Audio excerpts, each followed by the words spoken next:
Kode Spesial akan mengadakan Instagram Live yang kedua, sharing session dari orang tua IBK, yaitu Ibu Lulu, dengan tema mendampingi Ananda Spesial menempuh pendidikan. Nah, oleh karena itu, kita undang dulu ya Bu Lulunya.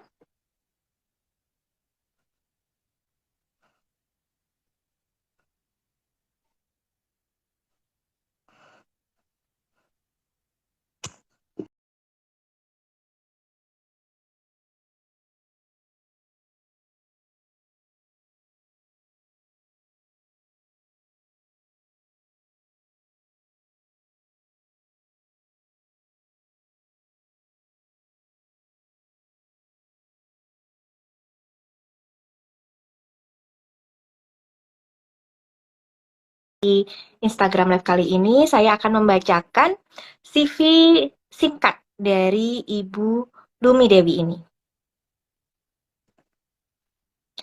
Jadi narasumber kita kali ini adalah Ibu Lumi Dewi Sekarsasi atau yang biasa dipanggil dengan Bu Lulu. Beliau adalah ibu dari 3 orang anak laki-laki yang berusia 29 tahun, 24, dan 18 tahun. Nah, untuk putranya yang IBK adalah yang berusia 24 tahun, yaitu Kak Faris ya. Nah, kemudian background pendidikan Bu Lulu adalah di Fakultas Ekonomi UI, jurusan akuntansi. Sebentar nih saya invite lagi ya. Oke, sudah saya invite. Kemudian beliau pernah bekerja sebagai ASN, staf pengajar FEUI tahun 1990 sampai 2002. Halo, Assalamualaikum Bu Lulu. Belum jadi ya. Oke, kita lanjutkan ya.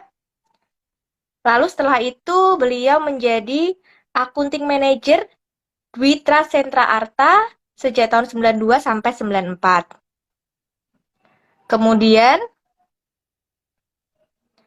Kemudian beliau bekerja sebagai kabak akuntansi program MMFFUI tahun 88 sampai 92. Nah, ini dia. Assalamualaikum, Bu Lulu. Waalaikumsalam warahmatullahi. Kedengeran nggak suara saya? Kedengeran. Apa kabar, Bu? Alhamdulillah baik. Alhamdulillah baik. Ini tadi saya mulai dengan membacakan CV, baru sampai apa namanya background pekerjaan. Saya lanjutkan Iya. lagi ya Bu ya. Silakan. Ya, terus sekarang Bu Lulu adalah owner Bunas Kitchen dari tahun 2020 sampai sekarang dan aktivitasnya selain di Kode Spesial, beliau juga masih aktif memasak ya ini ya berarti ya di Bunas Kitchen. Tuh. Kemudian udah sih itu aja. Gimana Bu Lulu kabarnya? Alhamdulillah baik. Baik ya. Ada beberapa pekerjaan tadi jadi agak hektik tadi. Alhamdulillah udah selesai semuanya. Alhamdulillah. Oke, kalau gitu hari ini mau langsung kita mulai ya, Buna ya. Panggilnya Buna aja ya. Boleh? Buna atau Bu Lulu nih? Iya, boleh. Oke, Boleh, Buna. Buna ya. Semua orang Buna. manggilnya Buna ya. Iya, iya. Ya, ini Buna hari ini kan kita mau ini ya sharing bareng gitu ya dengan orang tua yang menonton IG Live ini juga gitu kan. Jadi temanya kan bagaimana mendampingi Ananda Spesial dalam menempuh pendidikan. Tadi udah saya sebutkan bahwa Anandanya Buna ini yang spesial itu anak kedua ya Buna ya? Iya, betul. Anak Paris. kedua, Faris. Iya, iya. Nah itu kalau boleh diceritakan awalnya terdiagnosa di usia berapa, terus kemudian diagnosanya apa, dan bagaimana nih proses menempuh pendidikannya? Eh, Diagnosanya sebetulnya kan gini ya, Paris itu anak kedua, jadi saya punya pembanding ya, pembanding Hmm. untuk perkembangannya ya. Jadi pada umur Pak Faris lahir tahun 98, pada pada dia usia 1 tahun tuh sebetulnya udah mulai curiga ya, karena kakaknya abangnya itu umur 1 tahun tuh ngomongnya udah banyak, sementara dia nggak ada Hmm. suaranya sama sekali, nggak ada suaranya sama sekali, nggak ada ngoceh-ngoceh, nggak ada suaranya sama sekali.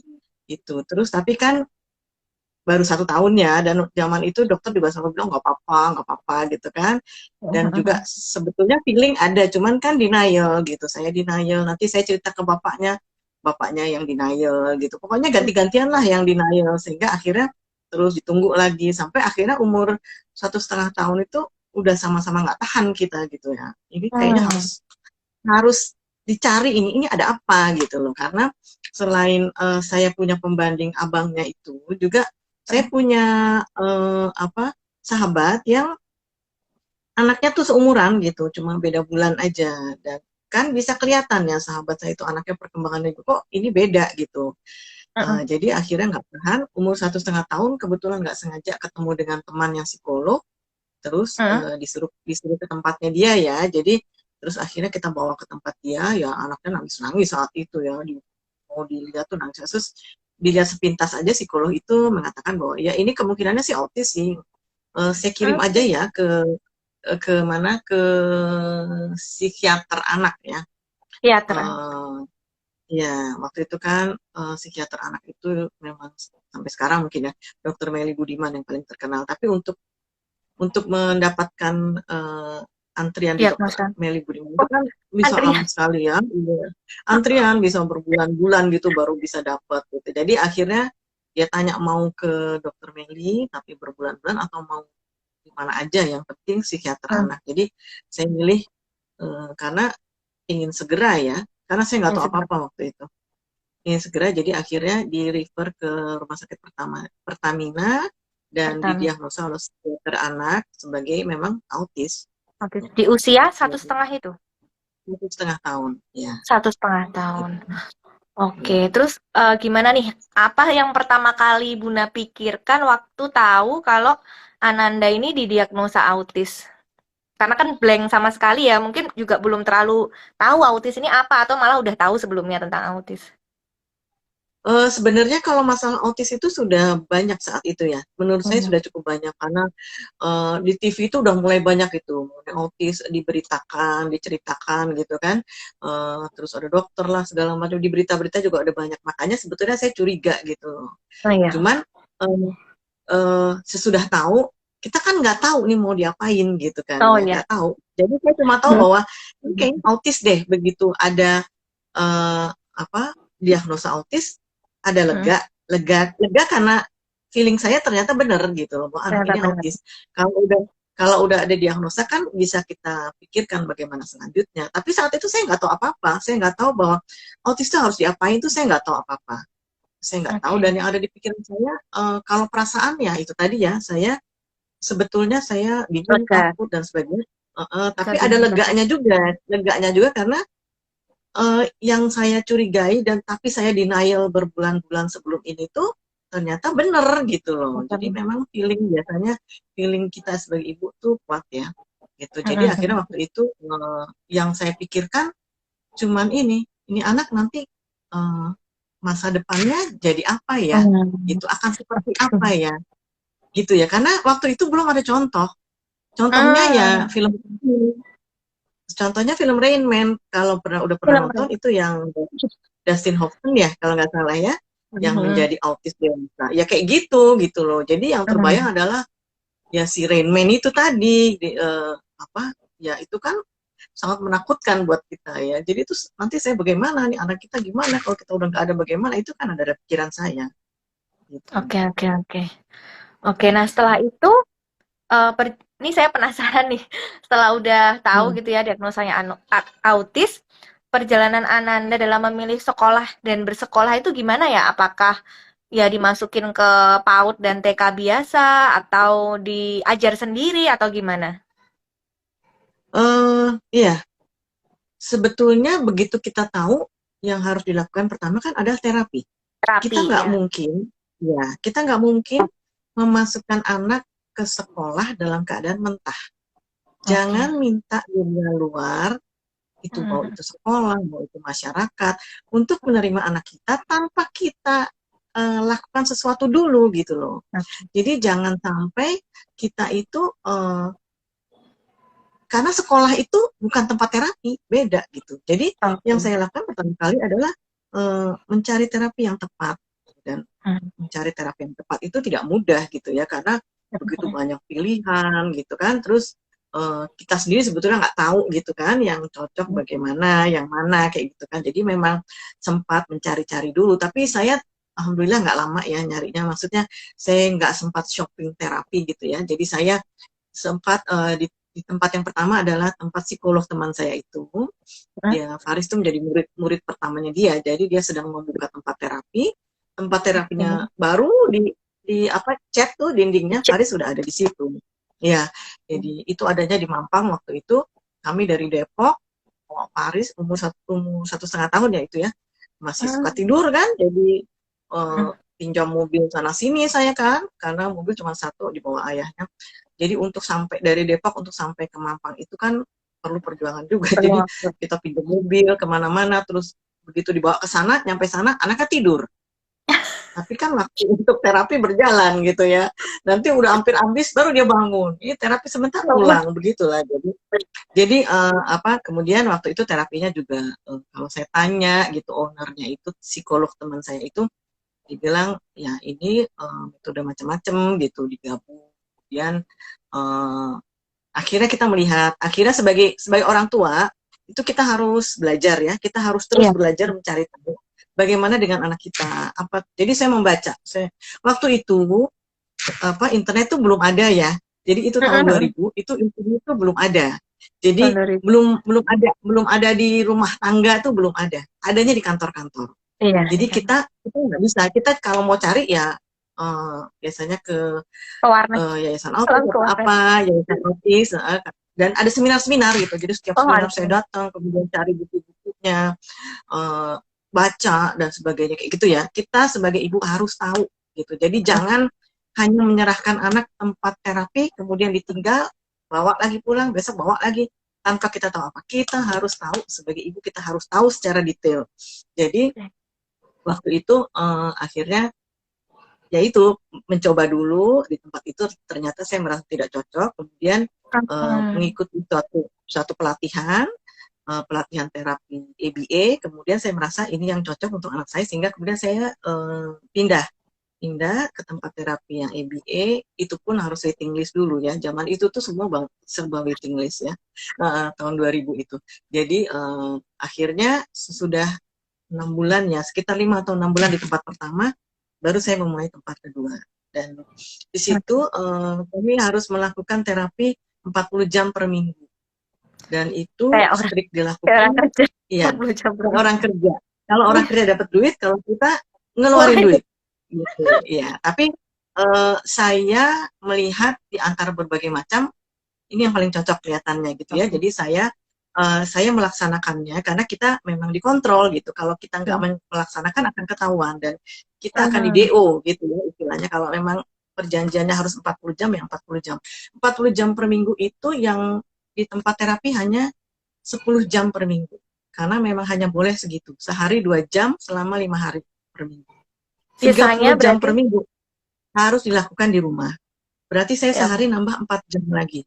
Jadi setiap hari saya nambah 4 jam selama 7 hari, itu kan 42 jam jadinya ya. Nah itu saya lakukan dan itu laporannya ada. Laporannya ada, Hmm. setiap hari saya ke tempat terapi akan dilihat dulu hasilnya terapinya, nilai-nilainya. Jadi kalau saya tidak melakukan, itu akan ketahuan. Akan Jadi ketahuan. dari terapi itu, kita mempersiapkan anak kita dulu. Sesudah anak kita siap untuk sekolah, barulah kita mencari Baru. sekolah gitu. Jadi jangan kita Dan kasih kebalik mentah ya. gitu ke sekolah. Dan kebalik. Iya, jangan kebalik. Jangan menganggap sekolah itu tempat terapi. Bukan. Sekolah bukan tempat terapi. Kita persiapkan anak kita, baru kita lakukan pencarian sekolah gitu. Oke. Gitu. Berarti kebayang ya, maksudnya kan aku ngelihat, wah lulusan IPB gitu kan, kok kayaknya mulus banget nih jalannya, tapi ternyata di balik semua itu ibunya sampai 6 jam per hari gitu, 4 jam per hari sendiri. Iya.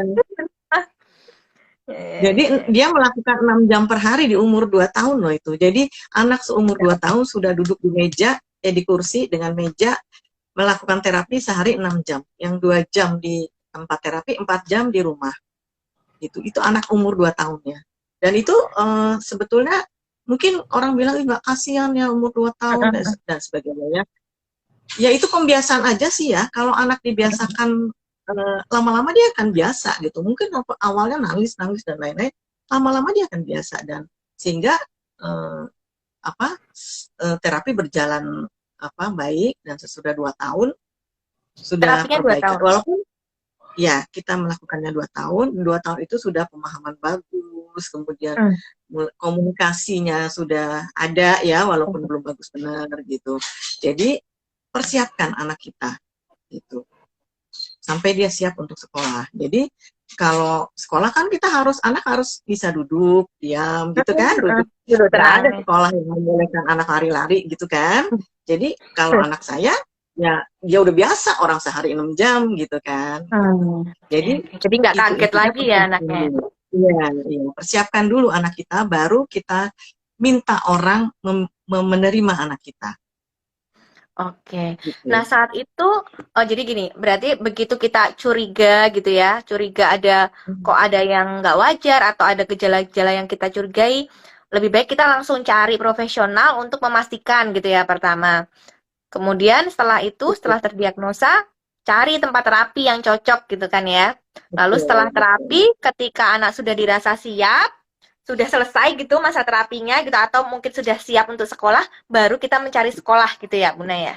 Iya, betul. Jadi bertahap ya, jangan Bertahap. jangan ujuk-ujuk misalnya mungkin ada ya yang didiagnosanya telat, misalnya udah Iya, 4 tahun atau 5 tahun. Ujuk-ujuk minta diterima di sekolah ya. Gimana ya? Anak kan perlu dipersiapkan dulu. Nggak apa-apa telat umurnya, nggak apa-apa. Tapi kita kejar dulu. Kita kejar dulu terapinya supaya anak siap. Gitu. Oke, Jangan oke, oke. ditunda-tunda. Oke.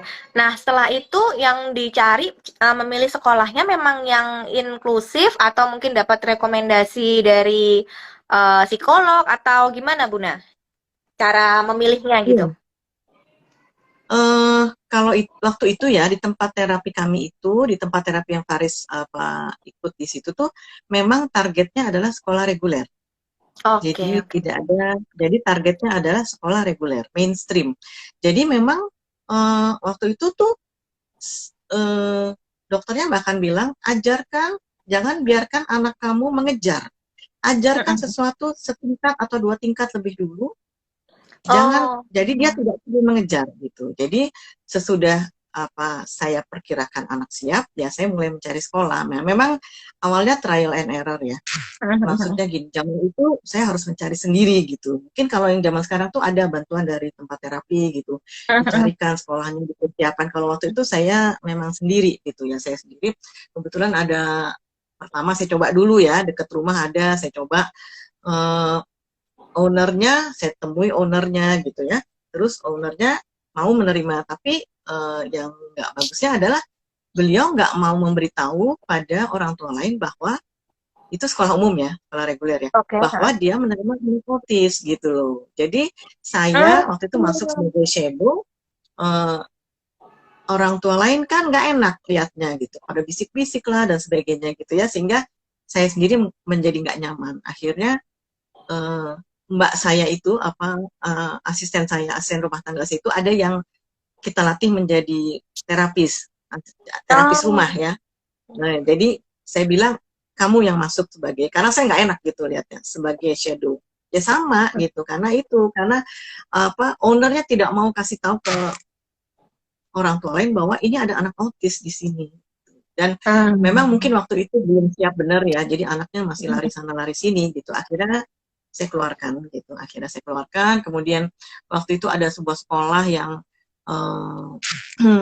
kita alumni dari tempat terapi itu saling kasih tahu, ini ada sekolah nih, mereka sekolah reguler, tapi mereka membentuk special need putus-putus, center. Bunda. Jadi, oh ya, masih Udah. putus-putus nggak? Nah, Enggak, jadi udah. kita saling memberitahu ya, alumni dari tempat terapi, ini ada sekolah nih, mereka sekolah reguler tapi membentuk special need center. Jadi akhirnya kita beberapa orang mengikuti itu. Padahal dokter kami itu sudah memberi tahu pada kami saat itu, jangan pernah biarkan anak kamu dikumpulkan dengan sesama anak autis lain. Karena apa? Anak autis Oke, itu nanti oke. meniru. gitu ya. Oh, Seharusnya oke. dikumpulkan dengan anak reguler supaya dia meniru yang baik. Kalau dikumpulkan dengan anak autis lagi, ya itu nanti Hmm. dia akan meniru yang jelek gitu. Kemudian waktu itu juga dikumpulkan di satu kelas beberapa orang, kemudian eh, kita orang tua nggak boleh lihat sama sekali gitu. Itu juga Halo? kesalahan saya. Kemudian sudah dinaseh, ya, kedengeran? Hmm. Halo, Kedengeran? kedengeran? Ya, Hmm. padahal sudah dinasehati bahwa jangan pernah masukkan anak kamu atau tinggalkan anak kamu di suatu tempat yang kamu Hmm. tidak bisa melihatnya sebelum anak itu bisa lancar bercerita gitu. Nah itu kan Oke. dikumpulin kita nggak boleh lihat gitu. Jadi akhirnya apa ya nggak jadi lagi di situ ya. Sempat beberapa bulan lah kemudian kita nggak di situ lagi. Kemudian saya mencari lagi kan, mencari lagi. Pindah lagi. Akhirnya waktu itu ya pindah lagi. Akhirnya waktu itu ketemu Cikal. Oh, Cikal itu Cika. yang sekarang ada di samping apa tol Simatupang itu ya. Itu Hmm. dulu masih tempatnya masih di Pejaten. Jadi saya secara Hmm. tidak sengaja ada itu. Saya percaya sekali bahwa Hmm. Allah pasti menuntun kita ya. Hmm. Makanya jangan jauh-jauh dari Allah, pasti Allah akan menuntun kita. Jadi itu Hmm. tidak sengaja saya temukan, saya nggak pernah baca itu mengenai cikal. Tahu-tahu saya lagi nyetir dibelokkan aja. Saya itu, saya dibelokkan, saya yang nyetir ya, saya dibelokkan ke halamannya cikal. Terus saya turun, saya tanya ini apa? Oh ini tempat bermain tapi ada sekolahnya gitu. Oh, saya memang lagi cari sekolah. Anak saya autis apa bisa diterima? Oh, ini kalau nggak salah itu playgroup atau apa ya. Saya kan mencari TK, umurnya sudah TK waktu itu. Oh, saya Hmm. carinya TK. Oh, kalau TK di Pejaten waktu itu di Kemang ya. Oh, kalau TK di Pejaten, jadi terus dibikinkan janji untuk ketemu di Pejaten saat itu juga. Kemudian dan bagusnya adalah dari beberapa kali kan kita mencari sekolah karena memang Hmm. targetnya di sekolah reguler. Beberapa kali saya mencari sekolah reguler atau reguler inklusi itu biasanya kadang-kadang kalau reguler itu suka belum apa-apa ditolak gitu kan. Oh nggak Oh, bisa, iya. kita nggak bisa terima ABK gitu kan. Nah kalau ini itu luar biasa, mereka belum pernah waktu itu ya, mereka belum pernah terima anak spesial, tapi begitu saya datang, mereka tidak menolak. Mereka bilang, oh eh, kita observasi dulu ya. Saya bahkan bilang, saya bilang waktu itu, saya akan mencari shadow karena shadow itu adalah sebetulnya harusnya adalah terapis yang biasa Terapi. memberikan terapi kepada dia. Nah, kan kita punya terapis rumah, ya. Jadi Hmm. apa namanya? Saya bilang nanti terapis rumah saya akan menjadi shadow. Jadi sekolah tidak perlu repot-repot mencarikan. Oh ya nggak apa-apa, kita observasi.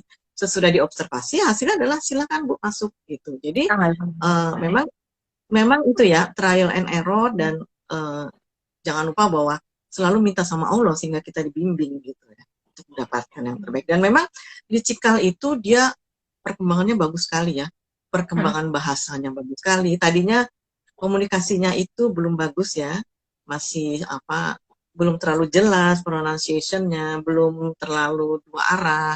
Begitu di situ itu menjadi semakin bagus, perkembangannya bagus sekali, Perkembangan. perkembangan emosinya juga bagus karena dia di situ bisa mengerti marah, bisa mengerti happy, bisa bahkan bisa baper gitu. Gitu. Jadi itu bagus sekali di situ waktu itu. Kemudian di situ TK sampai selesai. Kemudian barulah kita mencari SD. Kembalilah kami ke Oke. Depok gitu. Karena itu kan di Jakarta ya. Ih, Gitu. Mas Tanjung ini Gitu. Farisnya Bunda nih. Iya, dia masuknya. Halo Mas Faris, apa kabar? Oh ini Buna ada pertanyaan Iya, dari Bu Nisti. Saat diterima ini kita sambil jawab pertanyaan nggak apa-apa ya Buna ya? iya, silakan, Dari silakan. Iya. penonton. Saat diterima di sekolah Cikal, apakah sudah bisa verbal Bun? Sudah. Karena ABA itu kan saya pakai ABA ya. ABA itu kan sudah ada apa mengajarkan verbalnya ya. Di dalam ABA itu sudah lengkap gitu. Jadi saya bukannya mencari terapi bicara sendiri terus apa sendiri enggak. Saya hanya melaksanakan ABA. Nah, di dalam ABA itu sudah ada di antaranya wicara. Nah, wicara itu adanya tidak di depan, tapi di tengah. Karena anak harus diajarin dulu, anak harus paham dulu instruksi. Kalau enggak, gimana kita mau ngajarin bicara? Haris itu diam ya, diam tidak ada suaranya sama sekali. Tidak ada ngocehnya, dia hanya hanya bergumam, gitu sambil lari-lari. Itu pada saat dia mulai terapi. Nah, waktu kita 2 tahun kan kita sudah melewati program untuk bicara. Jadi sudah bicara. Tapi memang sudah verbal, tapi memang waktu itu pronunciation-nya masih belum terlalu jelas. Kemudian arahnya juga belum terlalu ya. Nah, tapi dia ngerti perintah, dia bisa mengatakan sesuatu itu bisa. Itu sudah verbal. Gitu. Oke, oke. Berarti memang ya itu harus disiapkan dulu. Jadi sekolah itu juga apa ya menerima IBK ini mereka terbantu gitu karena sudah diterapi gitu dan jangan sampai kita sebagai orang Betul, tua lepas tangan gitu aja gitu kan ya. betul. Dan itu Oke. juga kan tidak mudah. Gini ya, kita kan pilihan ada banyak nih. Saya nggak tahu ya, kan saya hanya berpengalaman untuk anak saya yang autis ya. Saya nggak tahu ya, untuk yang keistimewaan yang lain kan beda-beda ya. Mungkin ada yang Benar. harus di SLB, ada yang di mana. Kalau saya sebagai orang tua anak autis, memang targetnya waktu itu sekolah reguler. Tapi Cikal waktu itu hanya sekolah reguler, belum inklusi karena itu pertama kalinya dia menerima Faris sebagai anak special need di situ. Dan kalau kemudian ada sekolah inklusi namanya, ya. Jadi ada SLB, itu yang ada SLB untuk netra, untuk apa gitu ya, tunarungu, tunanetra, saya kurang paham ya. Kemudian ada sekolah khusus. Sekolah khusus itu misalnya sekolah khusus autis, Halo. sekolah khusus Oke. sekolah khusus Down syndrome, sekolah khusus autis gitu ya. Itu sekolah khusus. Kemudian ada sekolah reguler. Nah, kemudian ada reguler inklusi. Nah, saya melihat banyak orang tua yang salah pengertian. Ada yang menganggap sekolah inklusi itu adalah sekolah sekolah inklusi itu sekolah khusus. Jadi ada yang menganggap Mm-mm. seperti itu. Padahal sekolah inklusi itu sudah pasti sekolah reguler. Sekolah. Jadi Oke. sekolah khusus Oke, itu ya oke, oke. sekolah khusus gitu loh. Sekolah inklusi itu sudah berjalan sebagai sekolah reguler sebelumnya. Kemudian karena permintaan banyak, dia akhirnya pada suatu saat mau menerima anak yang special need. Nah, itu pun terbatas sekali gitu. Jadi biasanya dalam satu kelas isi 20 orang, itu anak spesialnya cuma ada satu gitu. Oke. Maksimal dua. Nah, gitu. Jadi dan bagaimana kita mau bersaing dengan segala macam, dengan banyaknya orang yang akan masuk ke situ kalau kita tidak persiapkan anak kita dulu kan, gitu. Jadi memang kita harus persiapkan, itu harus, gitu. Gitu. Oke, oke. Nah, selanjutnya nih Bunda, tantangan apa saja yang dihadapi Ananda gitu ya, terkait pendidikan akademis dan non-akademisnya. Jadi selama perjalanan sekolahnya itu, berarti kan dari SD, SMP, SMA, sampai kuliah reguler nih ya Bunda ya. Tantangannya apa aja nih yang Bunda tahu dihadapin oleh baik anaknya maupun orang tuanya? Eh kalau apa ya, Faris kan sekolah SD, TK-nya kan reguler, pure reguler ya. Nah, SD, SMP, SMA adalah inklusi. Inklusi. Reguler inklusi. Kadang-kadang saya ngomong inklusi itu orang tuh menganggap itu sekolah khusus. Padahal bukan ya, itu harus dirubah ya. Inklusi adalah sekolah reguler ya. Jadi Oke. SD, SMP, SMA itu anak Paris itu di sekolah inklusi, sekolah reguler inklusi. Reguler. Eh, Suara saya Oke. putus-putus ya? Udah enggak Suara itu saya tadi. putus-putus. Oh, iya. Udah. Nah, ya, jadi tantangannya adalah, saya waktu itu kenapa memilih uh, di sekolah reguler inklusi, karena gini, karena saya meminimalisir kemungkinan bullying. Ya, Oh, sekolah inklusi itu tentunya sudah menyiapkan seluruh stakeholders sekolah itu, baik guru, murid, orang tua, pekerja-pekerja semua karyawan. mengenai karyawan mengenai special need, sehingga akan bisa dicegah seminimal mungkin kejadian bullying. Jadi tantangannya biasanya memang bullying ya. Kalau non akademi ya bullying. Jadi saya SD di reguler inklusi aja masih terjadi gitu, masih terjadi bullying gitu. Apalagi yang reguler saja, itu yang sebetulnya saya takuti. Maka target dari tempat terapi adalah sekolah reguler. Saya mengambil sekolah reguler inklusi karena itu saya menghindari bullying. Tapi selama anak saya sekolah dari SD sampai SMA di sekolah reguler inklusi, itu semua pelajaran itu sama, yang dia terima itu Hmm. sama. Jadi tidak ada yang dibedakan, gitu. Jadi sama. Cuman biasanya sekolah reguler inklusi itu punya layanan, ada sebuah departemen lah di dalam sekolah itu, di bawah kepala sekolah biasanya, yang tugasnya adalah bertanggung jawab terhadap anak ini, menentukan menentukan kelasnya, menentukan apakah dia bisa sama pelajarannya dengan yang lain, ataukah di pelajaran tertentu ditarik untuk dikasih tambahan-tambahan. Itu lembaga itu, itu yang biasanya memberikan layanan.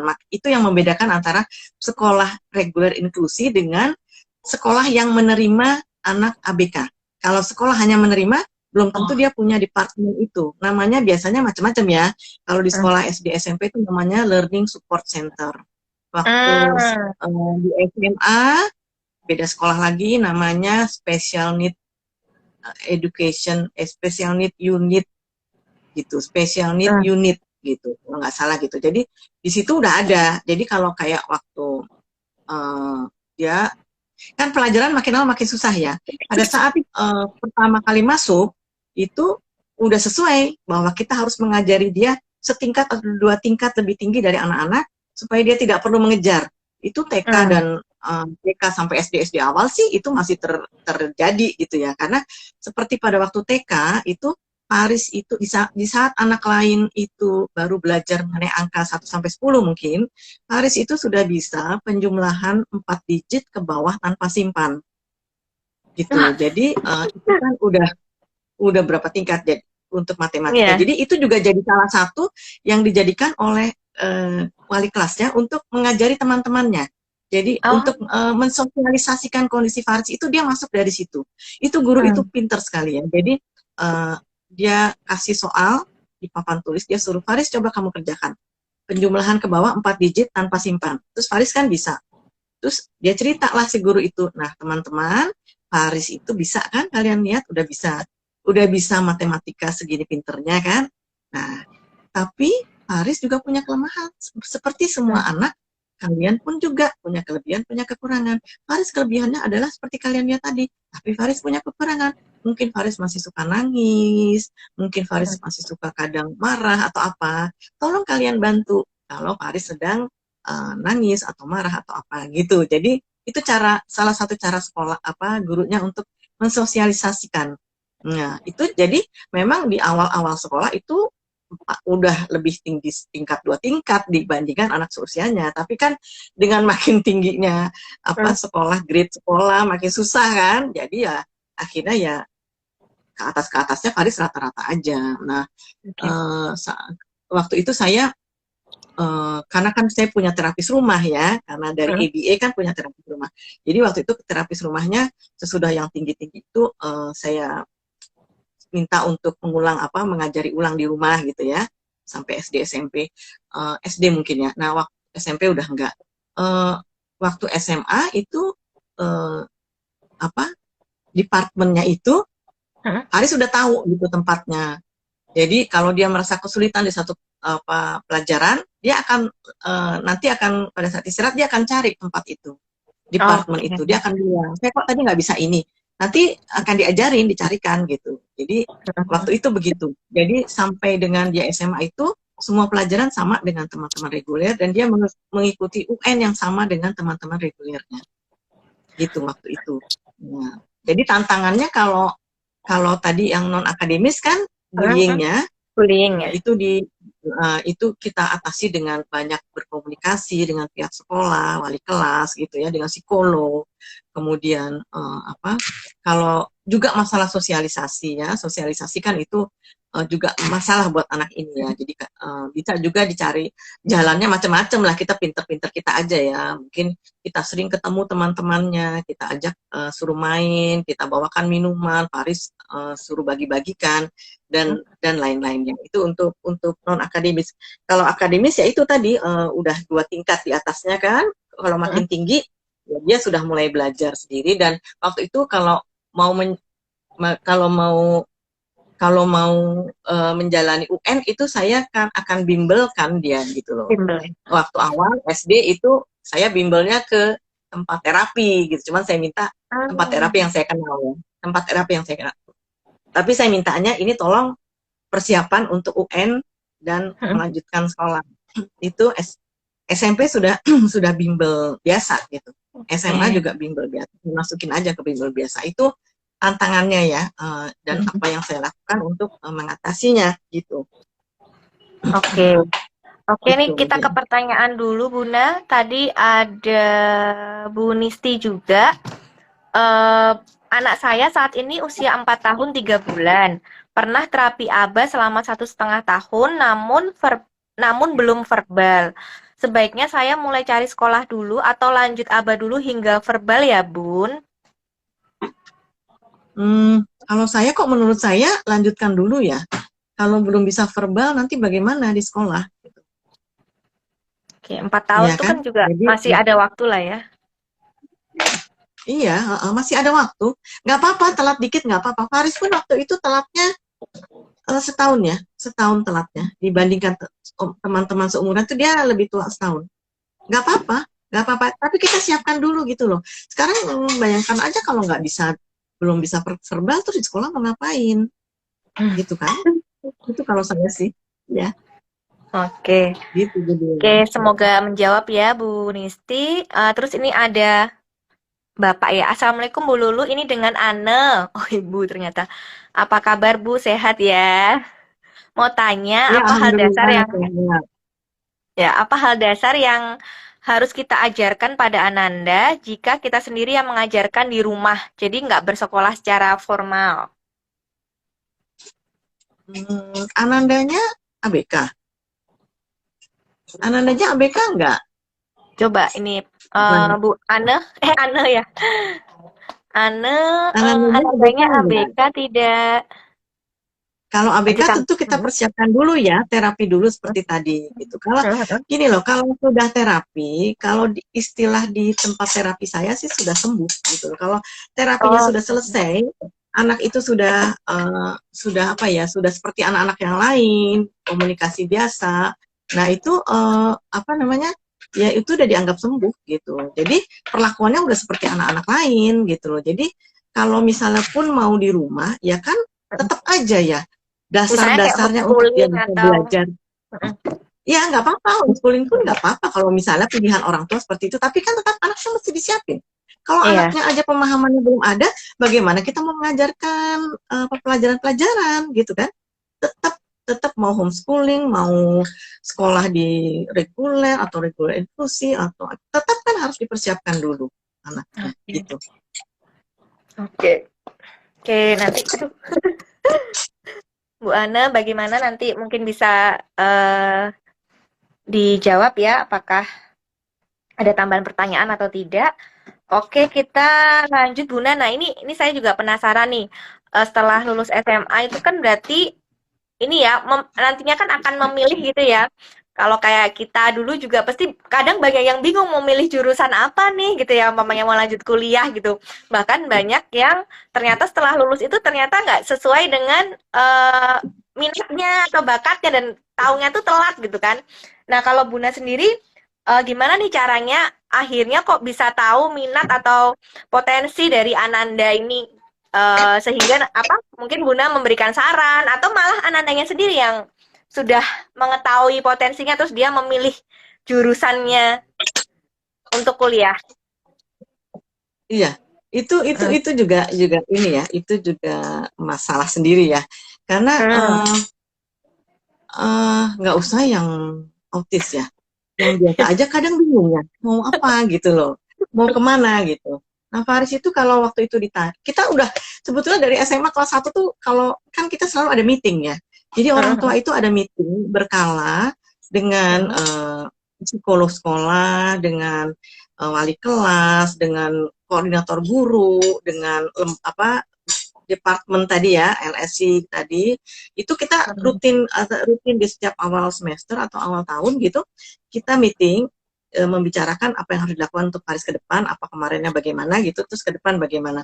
Nah itu kita sebenarnya udah diskusi ini anak kira-kira kemana ya gitu, mau jadi apa gitu, yang ya memang tadinya autis gitu ya, memang kan kelemahannya di sosialisasi gitu dan komunikasi. Jadi sempat kita kepikiran apa di lab ya gitu ya, karena kan dia IPA ya, asisten lab atau apa gitu ya. Tapi nggak ketemu gitu. Sampai saat terakhir tuh kita nggak ketemu. Anaknya kalau ditanya waktu itu jawabnya adalah apa namanya maunya di pengen ke desain grafis. Hanya karena apa? Hanya karena waktu itu pernah mengikuti kursus desain grafis yang dia suka karena temennya cuma 4 orang, gurunya perhatian kayak gitu ya. Jadi apa itu yang teringat sama dia, jadi dia mau desain grafis. Sementara saya sebagai orang tuanya tahu bahwa itu tidak mungkin gitu loh, karena desain grafis itu kan orang tuh kreatif dan apa, saya tidak melihat itu gitu loh. Akhirnya di sekolah kan selalu ada ini ya, tes minat bakat ya kalau udah kelas 3 ya. Nah, itu dia juga ikut tuh tes minat bakat, dan seperti biasa kalau tes minat bakat yang rame-rame begitu selalu kan ditanya apa pengennya kemana gitu kan. Nah, anak ini kan nulis desain grafis, dan di situ biasanya kan laporannya akhirnya anak ini bisa melanjutkan ke desain grafis kan begitu. Tapi saya sebagai orang tua saya tahu nggak mungkin gitu, sehingga saya waktu itu akhirnya mencari psikolog. Saya mencari bantuan. Jadi saya mencari psikolog. Kemudian saya bawa itu hasil tes minat bakat. Kemudian apa namanya dia sisir lagi itu hasil apa, hasil tes minat bakat yang di sekolah, dia sisir. Kemudian dia menemukan gini, katanya, loh ini Faris kelihatannya itu bagus di angka. Dia IPA ya, bagus di angka. Terus dia bilang gini, gimana kalau kita coba akuntansi? Padahal akuntansi itu pelajaran IPM. Jadi Faris tidak dapat itu, dapat sekali aja kalau nggak salah waktu itu. Tapi kan nggak diterusin gitu kan. banyak. Sampai waktu itu juga psikolog itu nggak tahu bahwa saya dan ayahnya itu akuntan sebenarnya gitu. Karena kita nggak cerita gitu kan, kita nggak cerita juga. Kita nggak cerita juga gitu. Jadi apa namanya? Dia bilang begitu, kita coba akuntansi. Karena Faris IPA, psikolognya itu akhirnya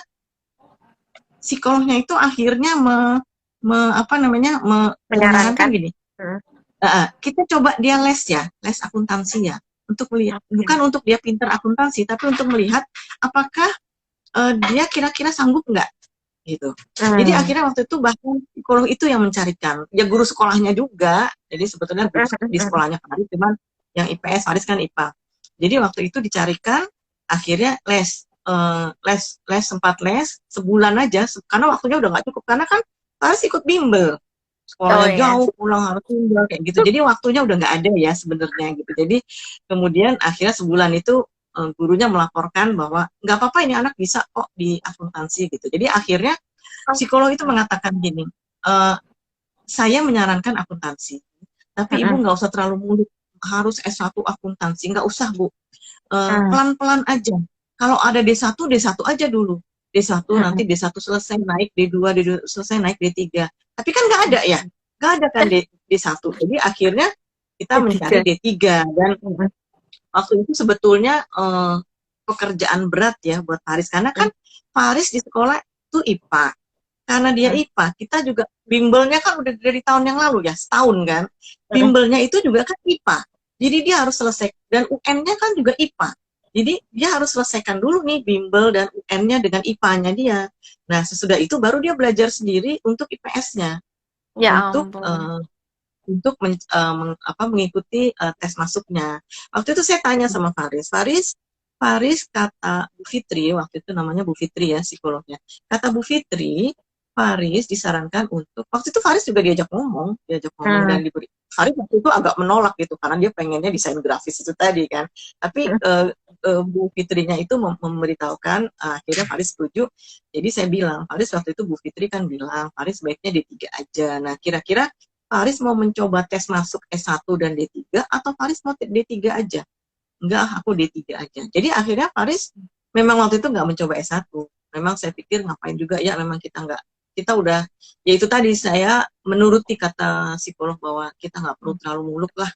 Oke. Bahwa dia sudah sampai ke tahap ini aja tuh sudah buat kami kan sudah sangat apa bagus ya untuk perkembangan dia. Karena dia itu autisnya berat gitu. Kalau apalagi kalau dilihat kan ya nggak ada bicaranya sama sekali. Dan waktu itu di tempat terapi itu kan berjejer-jejer kelasnya ya. Itu di kelas sebelah menyebelah itu pada apa perkembangannya cepet maju. Haris itu pelan banget. Majunya pelan sekali. Tapi maju, tapi pelan gitu. Jadi apa namanya? Jadi makanya kita juga gitu ya, kita nggak muluk-muluk.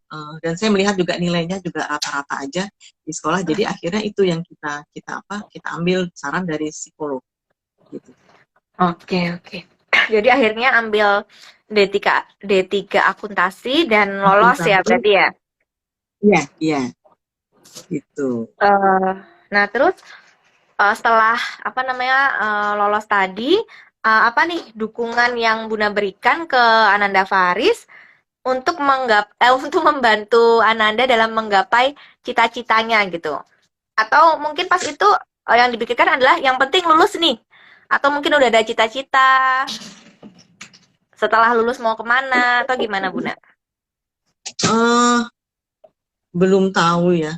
Waktu itu Mm-mm. kayaknya mengalir aja gitu loh. Nah, Mengalir aja. Jadi eh, apa dukungan saya kalau pas kuliah ya, saya terus terang mungkin sebagai ibu juga terlalu penakut ya, nggak berani gitu loh ngelepas gitu. Jadi waktu masih kuliah itu pertama kali masuk itu saya mencari kaprodinya. Saya mencari oke. kaprodinya, saya menghadap, kemudian saya bilang, Pak, anak saya ini, Haris ini begitu diagnosa autis, tapi sudah terapi, sudah sekolah reguler, dan akhirnya bisa masuk sini. Terus yang luar biasa adalah pertanyaan kaprodi, oh, jadi ibu mau masuk di dalam membantu anak ibu, gitu. Itu pertanyaannya kaprodi, IPB, D3 IPB akuntansi. Saya bilang, oh enggak Pak, anak saya sudah tidak didampingi dari kelas 5 SD sampai SMA itu tidak didampingi, tidak pernah didampingi. Cuma saya takut kan, misalnya nanti kadang-kadang berbicara dengan teman sebaya, berbicara dengan dosen, kadang-kadang dia samakan gitu. Saya takut ada dosen yang tersinggung atau apa. Jadi saya minta tolong, oh ya nanti saya sampaikan. Ternyata saya belakangan baru tahu kenapa mereka menawarkan itu, karena ternyata ada kakak kelas Haris sama-sama dari sekolah SMA itu sudah pernah di situ, sudah pernah di D3 akuntansi IPB juga, tapi ibunya masuk ke dalam diizinkan. Mungkin maksudnya di rumah itu ibunya ngajarin lagi gitu loh. Jadi ibu itu ada di dalam kelas dan itu IPB mengizinkan dan itu luar biasa sekali ya buat saya ya apa IPB bisa memberikan hal itu gitu. Jadi makanya dia menanyakan itu pada saya padahal saya tidak minta itu. Jadi waktu itu yang saya lakukan adalah sesudah saya ke Kaprodi saya buat apa semacam list gitu ya, semacam ringkasan gitu.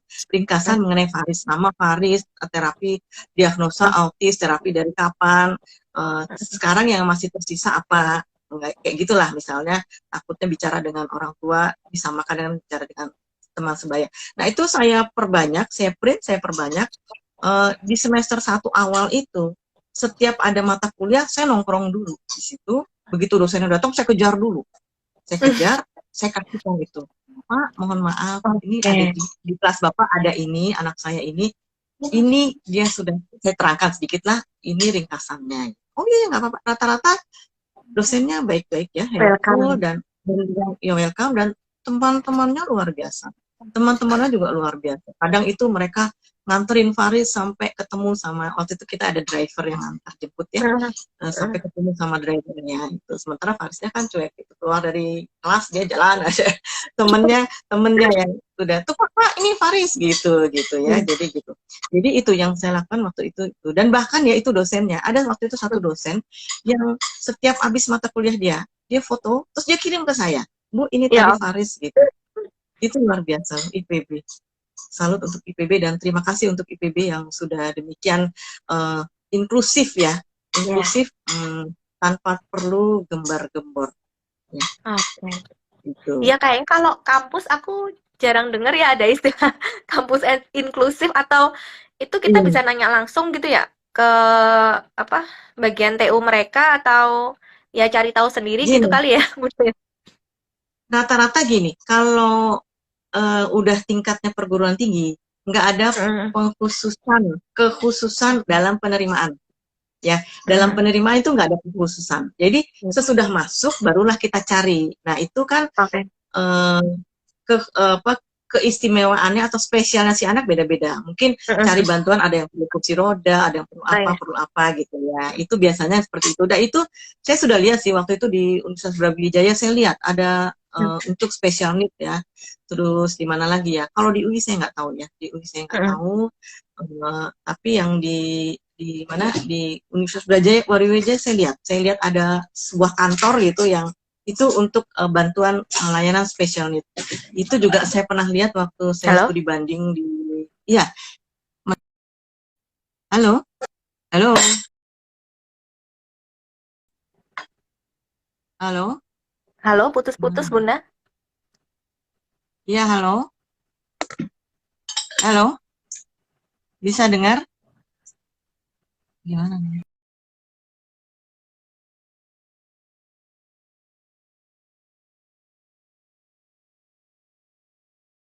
Ini ada di mana?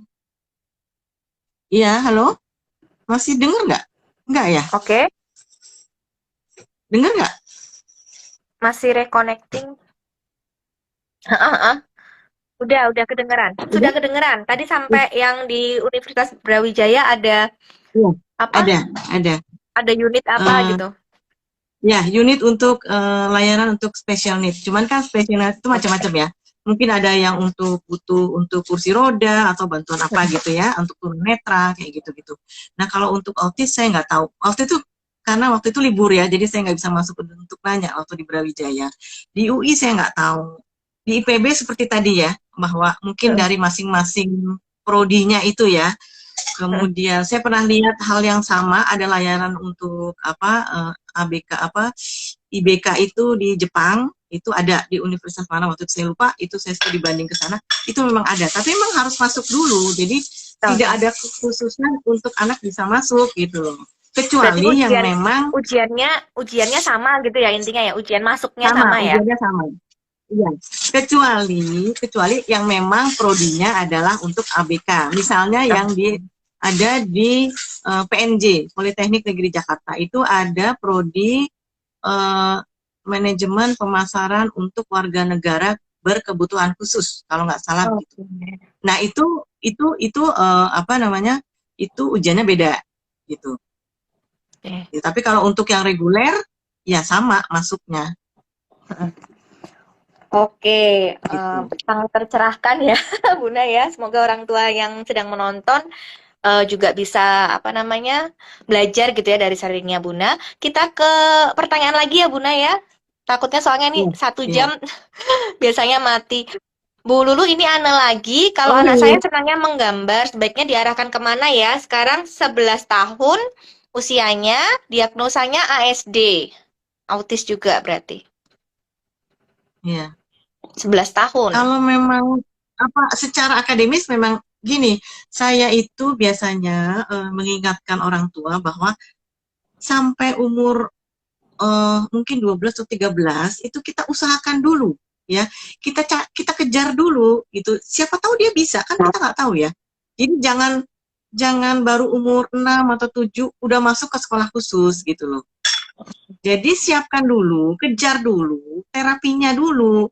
Kalau udah umur 13 ternyata memang nggak bisa. Nah, itu barulah kita mulai mencari kemana nih anak gitu ya. Nah, saya nggak tahu nih yang Bu Ana itu apakah memang sudah dikejar dan sekarang memang kondisinya harus dicari hal-hal yang non akademis ya, misalnya gitu kayak tadi menggambar ya. Oke. Kalau memang menggambarnya bagus, sekarang banyak ya, banyak yang apa saya lihat anak autis tuh banyak ya yang pinter-pinter menggambarnya ya. Kemarin saya lihat ada namanya Salman kalau nggak salah itu baru buka baru baru pameran tunggal di Hotel Sahid waktu kemarin itu hari Minggu kemarin. Kemudian itu lukisannya bagus-bagus sekali. Terus eh, kelihatannya ada semacam agency gitu ya. Jadi mungkin harus Hmm, dicari, tapi saya sendiri belum tahu ya itu siapa, karena ada teman juga yang punya anak autis juga yang sudah besar juga, dan itu juga pintar melukis, jadi dia ikut itu. Jadi nanti agensinya itu yang suka mengadakan pameran-pameran, kamera. menjual dan sebagainya itu. Jadi kalau memang sudah apa namanya ya, Udah mentok sudah gitu. dicoba, Udah udah mentok. mentok istilahnya, kemudian memang memang lukisannya apa bagus lukisannya ya itu lanjutkan aja di situ gitu. Banyak yang bagus-bagus, coba dicari nanti ya, kalau nggak salah namanya Salman siapa ya, saya lupa, pokoknya ada di IG ya, Salman. Ada di IG. Bagus sekali. Oke, Mm-mm. berarti lebih ke ya usahakan dulu sampai maksimal, sampai mentok di Iya, apa akademis. Kalau udah iya, mentok, udah nggak bisa lagi, baru kita cari alternatif yang non iya, akademis gitu iya, ya. iya. Oke. Karena gitu loh, jangan cepat menyerah gitu loh, karena kan kita nggak tahu kadang-kadang apa kita belum menemukan terapi yang tepat gitu loh. Oh Jangan ya, benar. cepat-cepat baru 6 tahun 7 tahun langsung masuk sekolah khusus. Jadi saya Mm-mm. juga sebetulnya kalau nggak salah saya pernah studi banding juga di Thailand, itu sekolah khususnya menerimanya di atas 13. Dia nggak mau terima Oke, yang masih kecil gitu. Dan memang begitu. Seharusnya waktu kecil itu kejarlah terapinya. Siapa tahu dia bisa. Kan oke. sayang kalau memang gitu. Gitu. Mm-mm. Gitu. Oke, Gitu. em, kemudian ini ada pertanyaan lagi dari siapa tadi ya? Kok ini nih. Wafa Alwaini. Mau tanya, anak aku usianya 4 tahun, diagnosa ADHD, udah 4 bulan, sekolah playgroup umum, nggak pernah mau masuk kelas. Saya bingung mesti gimana, mesti pindah ke sekolah alam atau gimana. 4 tahun Hmm, playgroup, 4 bulan tahun sekolah ya. nggak mau Ini, masuk.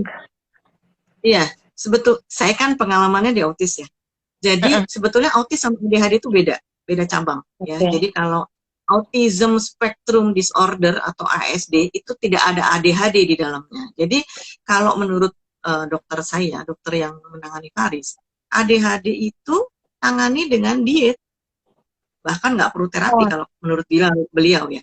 Diet itu. aja, GF, Iya. CF, F, ketat, insya Allah berhasil gitu. Nggak terlalu susah sebetulnya kalau ADHD Hmm. dibandingkan mungkin gitu. Oke, Itu oke, yang oke. saya dengar. Jadi dicoba diet dulu ya, Ya, sambil dicek kenapa gitu. gitu, nggak mau masuk ke kelasnya gitu kali ya. Ya, karena dia kan lari-lari terus. Gerak, oh ya Nah, gerak diet terus itu ya. membantu sekali. Ya, dia membantu sekali itu diet itu. Praktisi-praktisi terapis-terapis itu tahu sekali. Kalau anak ini kan autis juga ada yang autis dengan hiperaktif gitu ya. Kalau dia nggak diet, itu kelihatan di kelas tuh susah, di tempat terapi itu susah sekali karena dia Bisa masih ke duduk ya. sana ke sini ke sana ke sini. Iya. Gitu. Tapi kalau dia diet ketat kelihatan, jadi cepat masuk gitu apa program-program terapinya kalau dia diet gitu. Oke, semoga menjawab ya. Ini terakhir Buna, takutnya nanti soalnya tiba-tiba berakhir. Masih Untuk menutup, pesan Buna apa nih bagi orang tua spesial yang masih berjuang atau baru mulai berjuang untuk mendampingi Ananda spesialnya dalam bersekolah, baik formal maupun informal. hmm, apa ya? Selalu dekat sama Allah ya. Karena ini Oke. mendapatkan anak seperti ini berat sekali ya. Berat sekali. Nangis darah berjuangnya, jungkir balik gak karuan ya. Kalau kita tidak minta sama Allah, itu Mm-mm. ya nggak tahu. Saya banyak mengalami ya. Banyak mengalami kemudahan. eh Yaitu saya merasa dibimbing sama Allah. Oke. Saya nggak pernah juga misalnya saya nggak pernah shopping terapi gitu, langsung menemukan terapi yang tepat. Sekolah juga gitu, walau beberapa kali pindah tapi akhirnya menemukan yang tepat ya. Itu saya merasa itu benar-benar bimbingan Allah. Jadi selalu dekat sama Allah. Selalu dekat dan yakin gitu bahwa Allah pasti akan Allah yang menciptakan, Allah akan juga yang akan apa menyelesaikan, memberikan penyelesaian terbaik untuk anak kita gitu. Terus juga saya jangan menyerah ya, orang tua jangan cepat menyerah. Eh, saya melihat kalau orang tuanya, terutama ibunya turun tangan langsung, itu biasanya anaknya bagus, berhasil. Jadi jangan Jangan hanya kita, oh anak kita autis, terapinya di mana? Di tempat A.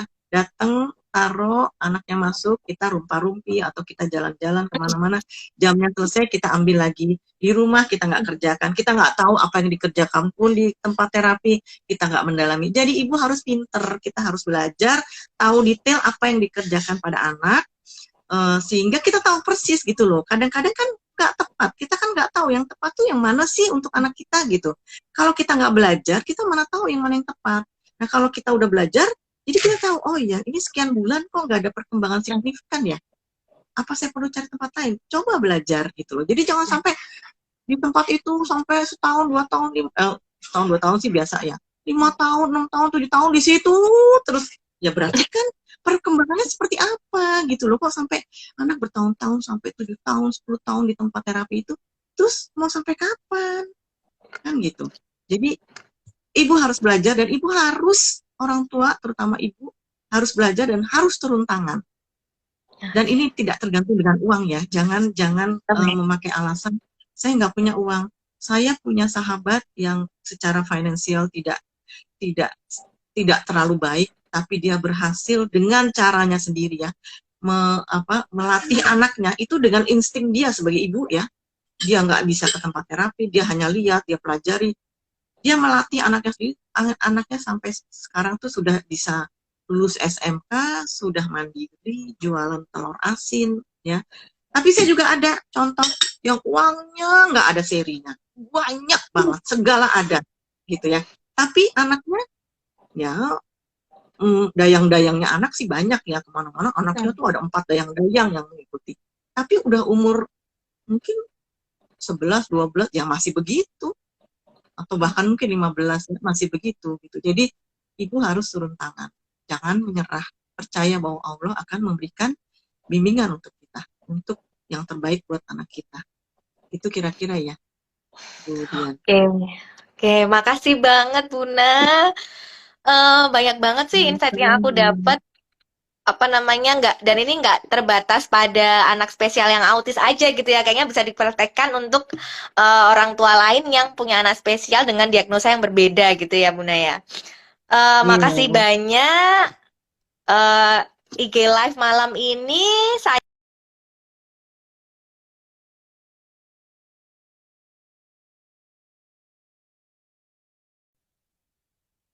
dan para penonton Kode Spesial IG Live malam ini, makasih banyak sudah menyimak dan sudah memberikan pertanyaan.